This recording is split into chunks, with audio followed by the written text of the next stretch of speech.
কক্সবাজারে শুটকি দিয়ে ভাত খেলে মুখে স্বাদ লেগে থাকার মতো কেন হয়? এই পুরো গোপন টিপস সহই কিন্তু আজকের লইটা শুটকি ভুনার রেসিপিটা আপনাদের সাথে শেয়ার করেছি। আশা করছি আপনাদের সবারই ভালো লাগবে। আসসালামু আলাইকুম ভিউয়ার্স। আজকে আপনাদের অনুরোধ করব এই লইটা শুটকি ভুনার রেসিপিটা দেখার জন্য। এটা যদি একবার দেখেন তাহলে কক্সবাজারের শুটকি ভুনাও ফেল হয়ে যাবে। চলুন দেখে নেওয়া যাক। প্রথমে এখানে আমি কিছু লইটা শুটকি নিয়েছি আর এগুলো খুব ছোট ছোট করে কেটে নিয়েছি। আর আমি কিন্তু এইভাবেই কেটে সারা বছর সংরক্ষণ করে দেই নরমাল ফ্রিজে। আপনারা বয়ামে বা যেকোনো কিছুতেই সংরক্ষণ করতে পারবেন। এগুলো এখন আমি গরম পানি দিয়ে ভালো করে ধুয়ে নেব। ফুটন্ত গরম পানি দিয়ে আমি ২ বার খুব ভালো করে ধুয়ে নেব। যাদের কাছে খুব বাজে স্মেল হয় তারা কিন্তু ভালো করে এই শুটকিগুলো ধুয়ে নেবেন। ধুয়ে নেওয়ার পরে আমি একটা ফ্রাই প্যানের উপরে দিয়ে দিচ্ছি রেগুলার সয়াবিন তেল পরিমাণ মতো। এরপরে এখানে আমি যে শুটকিগুলো আমি ধুয়ে রেখেছিলাম সেগুলো দিয়ে দিলাম আর আস্ত কিছু রসুন দিয়ে দিলাম। এই আস্ত রসুন এবং এই কেটে রাখা ধুয়ে রাখা মাছগুলো দিয়ে খুব ভালো করে একটু তেলে ভেজে নেব। এতে করে কিন্তু আরো বেশি টেস্টি হবে আর যে বাজে স্মেলটা আছে সেটাও কিন্তু দূর হয়ে যাবে। আমি আগেই বলেছি যে আজকে একদম কক্সবাজারের অথেন্টিক রেসিপিটাই আপনাদের সাথে শেয়ার করব। ভাজা হয়ে গেলে সবগুলো তুলে রেখে তার মধ্যে আরো কিছুটা পরিমাণে রেগুলার সয়াবিন তেল দিয়ে দিলাম।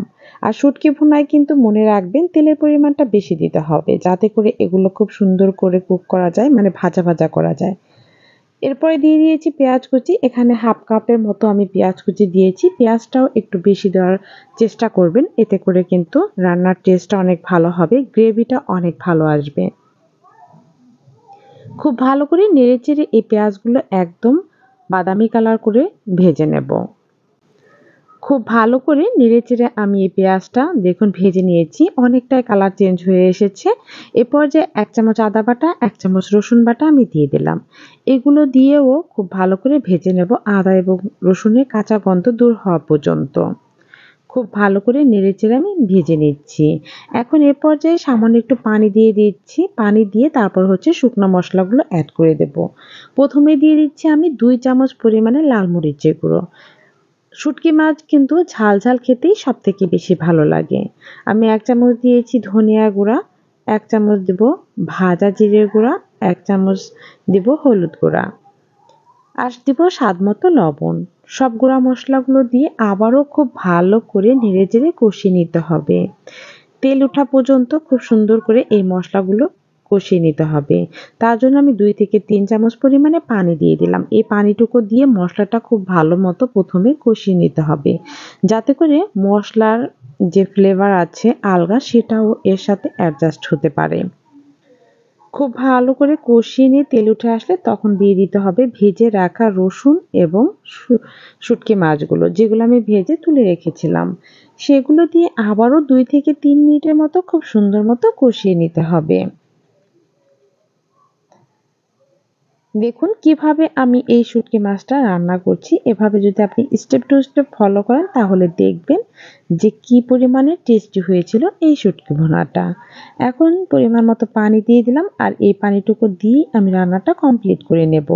যেহেতু মশলাটা আমার কষানো হয়ে গিয়েছে, মাছগুলো ভাজা, সবকিছুই আমার রান্না আমি আর্ধেকটা শুটকি আছে, ভুনা জন্য করলে অতটা এতে পানির কোনো প্রয়োজন প্রকারের নেই। ঝোল রাখি না। আমি একদম তেলে ভেজে ভুনাটা করে থাকি। আমার কাছে এটাই সবথেকে বেস্ট মনে হয়। খুব ভালো করে নেড়েচেড়ে আমি রান্নাটা করছি। শেষের দিকে কিছু কাঁচা মরিচ আমি আস্ত দিয়ে দিলাম আর কিছু ধনেপাতা কুচি। আপনাদের কাছে যদি টমেটো থাকে এ পর্যায়ে টমেটোটাও অ্যাড করে দিতে পারেন। এখন হালকা একটু নেড়েচেড়ে লবণটা চেক করে তারপরে হচ্ছে নামিয়ে নিলেই তৈরি হয়ে যাবে লইটা শুটকি ভুনা। কালারটা দেখেই কিন্তু অনেক লোভনীয় লাগছে। যারা শুটকি প্রেমী আছেন তারাই বুঝতে পারবেন যে এর টেস্ট কত গুণ বেড়ে যেতে পারে।